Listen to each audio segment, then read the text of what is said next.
त्या ठिकाणी आपण क्वेश्चन नंबर 6 सॉल्व करणार आहे.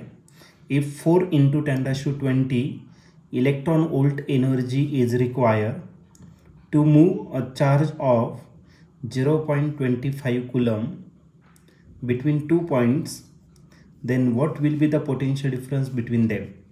तर एनर्जी दिलेली आपल्याला 4 × 10⁻20 इलेक्ट्रॉन वोल्ट इतकी आणि एक चार्ज दिलेला आहे 0.25. तो 2 पॉईंटच्या मध्ये, तर त्या 2 पॉईंटच्या मध्ये किती पोटेन्शियल असणार आहे ते आपल्याला या ठिकाणी फाइंड करायचं आहे. हा क्वेश्चन 2002ला आलेला होता. याच्या 4 ऑप्शनपैकी पहिलं जे ऑप्शन आहे ए ते आहे 178 वोल्ट, बी ऑप्शन आहे 256 वोल्ट, सी ऑप्शन आहे 356 वोल्ट आणि डी ऑप्शन आहे नन ऑफ दिस. तर या 4 ऑप्शनपैकी या क्वेश्चनचं करेक्ट आन्सर काय असणार आहे? चला तर याला सॉल्व करूया आणि मग डिसाईड करूया.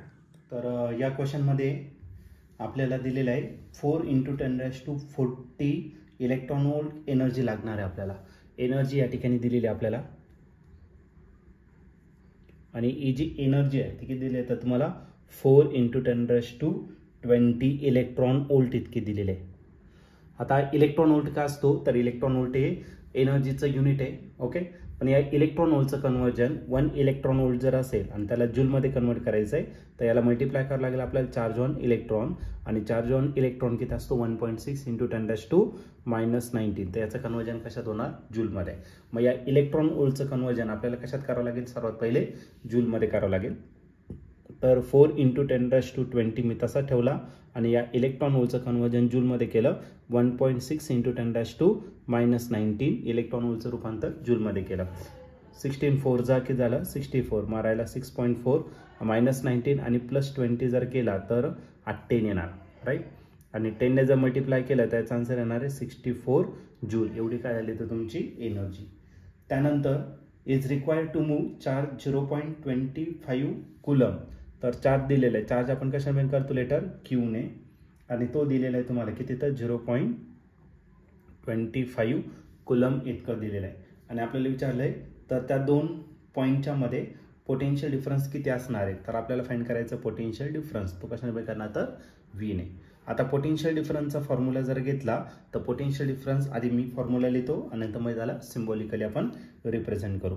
मग potential difference is equal to work done per unit charge. Work done per unit काय आला तर चार्ज आला. ठीक आहे. पोटेन्शियल डिफरन्स रिप्रेझेंट करतो लेटर व्ही ने, वर्क डन डब्ल्यू ने आणि चार्ज कशाने तर क्यू ने. पण या ठिकाणी आपल्याला डब्ल्यू इतका वर्डन नाही दिलेला, आपल्याला काय दिलेलं आहे वर्डन न देता त्यांनी एनर्जी दिलेलं आहे. मग आपण या डब्ल्यू मग एनर्जी म्हणजेच आपलं काय असणार आहे वर्क डन असणार आहे. मग आपण त्याला डब्ल्यू रिप्रेझेंट करू. ठीक आहे.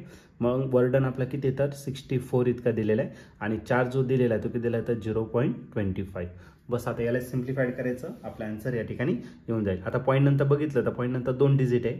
मग एक काम करा, वरती काय करा 2 0 ॲड करून घ्या आणि खालचा जो पॉईंट आहे तो आपण काय करू शकतो कॅन्सल करू शकतो. 25च्या टेबलमध्ये 25ने याला डिवाइड करू. 25 2 जा किती झाला तर 50. ओके. 64 मधून आता 50 जर गेला तर आपलं किती राहणार आहे 14 राहणार आहे. म्हणजे किती झालं तर आपला 140 झाला. आता 25च्या टेबलमध्ये 140 तर नाही 125, 25 5 जा किती असणार तर 125. आता 140 मधून जर 125 गेला तर 0 - 5 5 आणि 3 झाला म्हणजे काय झाला 15 झाला म्हणजे 150. आता 150 आहे 25च्या टेबलमध्ये कितीला डायरेक्टली 6ला. मग 125 6 जा किती तर 150. मग आपलं जे पोटेन्शियल असणार ते किती असणार तर 256 वोल्ट एवढं आपलं काय असणार तर पोटेन्शियल असणार. आणि या ठिकाणी ऑप्शन जर तुम्ही चेक केलं तर ऑप्शन नंबर बी जो आहे तो या ठिकाणी आपल्या क्वेश्चनशी करेक्टली मॅच होतोय. मग या क्वेश्चनचं जे आन्सर असणार आहे ते ऑप्शन बी म्हणजेच potential is equal to 256 volt.